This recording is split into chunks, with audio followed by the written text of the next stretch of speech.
bill to explain where the charges have come from. But so far, she says, Scottish Gas has not supplied one. And all the while, the demands for payments keep coming. I still have had no explanation as to how they came to these figures. Billing problems with energy companies, particularly failing to deal with back billing correctly, is an issue that consumer champion Martyn James says he's increasingly learning about. Energy companies have operated in this way for a very long time, and that's why the regulator stepped in to say enough is enough when it came to back billing. Many of the energy companies have struggled to adapt to these new rules from the regulator, but that's no excuse. Martyn also believes that as soon as a dispute about a bill is raised, the account should be frozen while investigations are carried out. That means not only a pause on accruing any further charges, but also a stop to any debt collection notices being sent. If you don't feel that you've been treated fairly, and particularly if debt collection agencies are involved, make a formal complaint and go through to the Energy Ombudsman, who will look at your complaint for free and completely impartially. And fairness is something that Colin and Jan think was sorely lacking in their case. Even if people owed the money, they shouldn't have to go through this. It's bullying tactics. It's bullying tactics from one of the big boys. Some eye-watering figures there. Well, I think you won't be at all surprised to know that already lots of you have been writing in about this, and we'll be making time for a few of those comments, certainly, towards the end of the programme.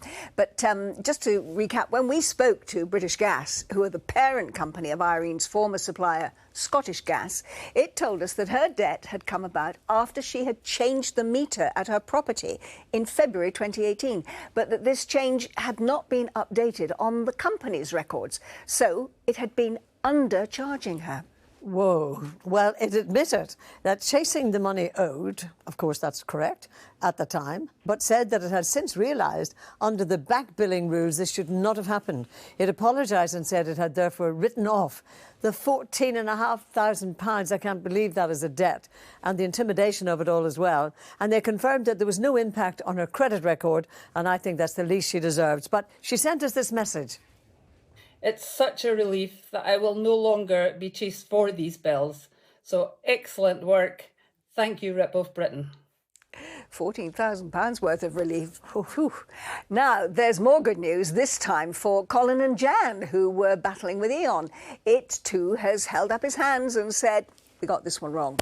It admitted that it had not put things right fast enough. They apologised and then said that it wanted to reassure the couple that all of their information had now been taken off the systems and that their credit rating was definitely unaffected as well. Well, with me now to discuss some of this from the regulator Ofgem is Philippa Pickford. Philippa, two very blatant cases that we saw there. This kind of back billing you outlawed in 2018, so why is it still going on? So, as you said, there are clear rules on suppliers with respect to back billing that make it clear that they shouldn't be trying to recover bills in respect of energy usage, which is more than 12 months old, unless they have previously billed for that, except in very, very rare circumstances. They also a duty for suppliers to treat their customers fairly and seek to put things right when they go wrong. And clearly, in these cases, that didn't happen quickly enough. When that happens, customers have got the ability to make a complaint to their supplier. They can also make a referral to the Ombudsman, who can make a binding decision that will apply for that supplier. Well, what we saw in that report was that people started the complaints process and the companies acted almost as if that wasn't happening and started escalating the whole thing, and then we got threats of bailiffs and things like that. Why is that happening? Again, suppliers are required to treat their customers fairly. This is an overarching duty on suppliers that we treat incredibly seriously. So in a situation where a customer is querying a bill and has a valid reason for that dispute, we would absolutely expect suppliers to be looking into that, and debt collection activity should only ever be a last resort. So in that situation, again, the customer can refer it to the Ombudsman, but in the meantime, if they're unable to get a satisfactory response from their supplier, they can enlist assist in agencies like Citizens Advice and Trading Standards who should be able to help them. Now, I know that recently you've introduced some new measures to help vulnerable customers. What's that all about? So earlier this week we announced new protections for about 4 million customers who've got prepayment meters in order to